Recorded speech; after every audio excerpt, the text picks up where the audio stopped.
જય માતાજી મિત્રો। તો મારા હસબન્ડ એવું કહેતા હતા આજે મને કે તમે ખાલી વકીલાતનું સપનું જ જોઈ શકો, બાકી બોલવાની ત્રેવડ તાકાત તમારામાં નથી।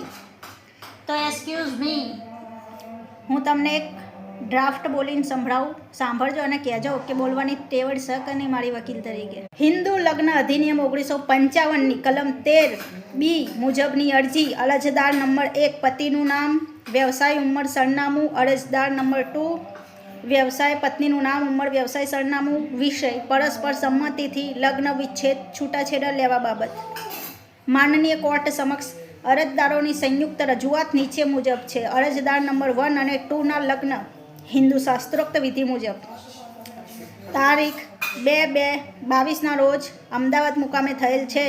લગ્ન જીવન દરમિયાન થોડા સમય બાદ બંને વચ્ચે વૈચારિક મતભેદો ઊભા થયા છે। છેલ્લા 1-2 વર્ષથી બંને પક્ષકારો અલગ રહે છે અને તેમની વચ્ચે પતિ પત્ની તરીકેના કોઈ જ સંબંધો રહ્યા નથી। મિત્રો અને વડીલોની મધ્યસ્થતામાં છતાં બંને વચ્ચે સમાધાન શક્ય બન્યું નથી। તેથી હવે બંનેએ પરસ્પર સંમતિથી કાયદેસર રીતે છૂટા પડવાનો નિર્ણય લીધો છે। કેવું લાગ્યું ફ્રેન્ડ્સ, મને જણાવજો કે હું વકીલાત તરીકે બોલી શકું છું કે નહીં બોલી શકતી। વકીલ તરીકે મને કહેજો। સ્ત્રી ધન ભરણ પોષણ અરજદાર નંબર 2એ પોતાનું તમામ સ્ત્રી ધન મેળવી લીધું છે અને ભવિષ્યમાં કોઈપણ પ્રકારના ભરણ પોષણ એલિમનીની માંગણી કરી શકશે નહીં।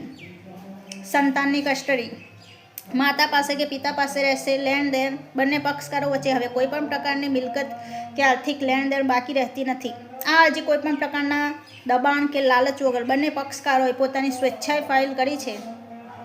આથી માનનીય કોર્ટને વિનંતી કે અરજદારોના લગ્ન સંબંધનો અંત લાવે પરસ્પર સંમતિથી છૂટાછેડાની ડિક્રી પસાર કરવા મહેરબાની કરશોજી।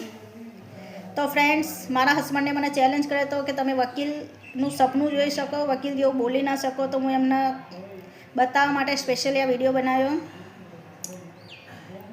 તો મને કહેજો કે વકીલ તરીકે બોલવાની મારી તેવડ છે કે નહીં, વકીલ જેવું હું બોલી શકું છું કે નહીં, અને હું ભવિષ્યમાં વકીલ બની શકું છું કે નહીં, મને જરૂર કમેન્ટમાં જણાવજો ફ્રેન્ડ્સ।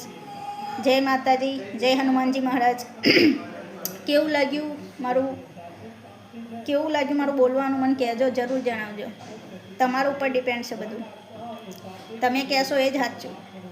તમને મારું બોલવાનું સારું લાગે, બેસ્ટ લાગે। બની જ જાવ વકીલ, હવે તમે બની જ જશે। હવે વકીલ ભણવાનું તો પૂરું થઈ ગયું, હવે બની જશે। કોન્ફિડન્સ સારું, કોન્ફિડન્સ લેવલ સારું આવ્યું અને સ્પીચ બી આવી ગયા।